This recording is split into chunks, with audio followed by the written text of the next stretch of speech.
Rob Yell Hallstein Rex.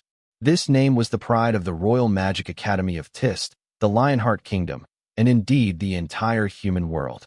Achieving the rank of Quasi-Arcanist, 6th tier, before the age of 20, overcoming bottlenecks and obstacles with terrifying speed, such a feat had only been accomplished by 3 individuals throughout history. Except for Count Edward, who died in the Rose War at the young age of 28, the other 2 inevitably became Arch-Arcanists, 9th tier, beings reputedly capable of threatening the gods themselves. They left profound marks on the annals of magical history, human history, and the history of the continent. Their legends were composed into epic poems, sung by countless bards. From humanity's Fort Cyan to the elves' Greenvine Port, the dwarves' Hearthstone Keep, their names were known to all. In other words, the young Rob had already earned the right to stand shoulder to shoulder with those sages of history, securing a place for himself in the legendary chronicles well in advance. Though he had not yet crossed the threshold representing the pinnacle of power on the Dawn continent, everyone knew that day would inevitably come. The entire world quietly awaited his ascension. Yes, Rob was that kind of dazzling existence. On the day he became a 6th-tier Quasi-Arcanist, all 3 major human powers, the Lionheart Kingdom, the Free City-States, and the Sacred Alliance, sent special envoys specifically to offer congratulations. King Lehart VII of the Lionheart Kingdom paid a personal visit. Even the elves and dwarves, and the typically reclusive godkin, sent extravagant gifts from afar. While the other races likely sought merely to establish goodwill with the future Arch-Arcanist, the 3 human powers were far more fervent. An Arch-Arcanist was a strategic nuclear weapon. No one would ever turn down the chance to possess one. Acquiring one would make you laugh even in your dreams.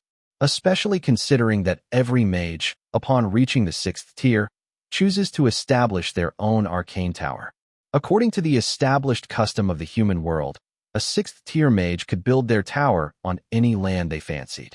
This served both as a method for major powers to attract talent and as an expression of respect for mages. To persuade Rob to build his tower within their territory, the envoys of the 3 powers pulled out all the stops. The recruitment offers became increasingly extravagant: rare magical artifacts, inexhaustible wealth in gold coins, countless princesses and unmarried countesses to choose, not to mention titles and honors. However, Rob ultimately declined these enthusiastic invitations and built his arcane tower at the easternmost edge of the academy, directly facing the tower of the headmaster at the westernmost point. This outcome wasn't entirely unexpected. Rumors painted Rob as utterly devoted to magic, a so-called pure mage. Placing his tower within the academy signaled his desire to avoid excessive entanglement in secular affairs and power struggles, wishing only to dedicate his life to the study of magic. According to the tradition of the Tist Royal Magic Academy, the most powerful mages built their towers closest to the academy's periphery. This might seem odd in the current era of peace, but over the past millennia, the Dawn continent had witnessed countless wars. The most recent large-scale conflict was the infamous Rose War, which engulfed the entire continent. Over 96 races participated in this 15-year war. Humanity alone suffered over 3 million deaths and tens of millions displaced. It claimed not only super talents like Count Edward, but also 2 Arch-Arcanists. Other races fared no better. The unlucky elves even lost their elf king. The deaths of a few dwarven princes paled in comparison. Dwarves were famously prolific, after all. Moreover, friction existed even among the 3 human powers. They united against external threats, but fought amongst themselves when external pressures eased. Even the academy, nurturing humanity's hope and future, wasn't always spared from war. Since its founding by the first headmaster, the academy's most powerful mages built their towers on the outermost perimeter, intending to protect students and faculty should war strike. Strictly speaking, Rob's current power was far from being the academy's strongest. Besides the headmaster, an Arch-Arcanist, 9th tier, there were the vice-headmaster and dean of academics, both Grand Arcanists, 8th tier, plus numerous 6th and 7th tier professors. Yet, no one questioned Rob's placement of his tower at the far east. It seemed perfectly natural.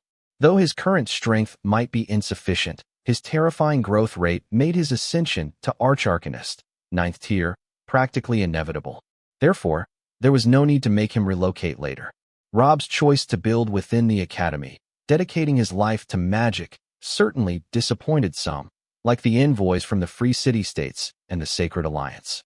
But it brought relief to others. King Lehart VII of the Lionheart Kingdom, for instance, was quite pleased. Though Rob had declined to build in the capital, the Tist Royal Magic Academy was, after all, located within Lionheart territory. If war ever broke out and the situation turned dire, Rob and the Academy couldn't possibly remain aloof. Realizing this, Lehart VII felt refreshed and magnanimously granted the Academy an additional sponsorship of 100,000 gold coins. Others had simpler thoughts. The students of Tist Academy, for example, simply idolized Rob. Mentioning Lord Rob's name would invariably make young men give a thumbs up, while young women would shriek with excitement. Senior Rob is just too handsome. Senior Rob is practically the most perfect existence in the world. I want so badly to have his babies. The girls competed to express their adoration for Senior Rob. Yet, few had actually seen him in person, or perhaps only glimpsed him from afar. Rob rarely appeared on campus before, and after his tower was completed, he almost never left it. However, this couldn't dampen the maidens' springtime hearts. In their eyes, Senior Rob was taciturn, imposing, and every movement radiated grace. He was like a shining star, utterly reliable and trustworthy, the perfect partner for any woman. However, this incredibly dazzling Rob had suddenly vanished into thin air.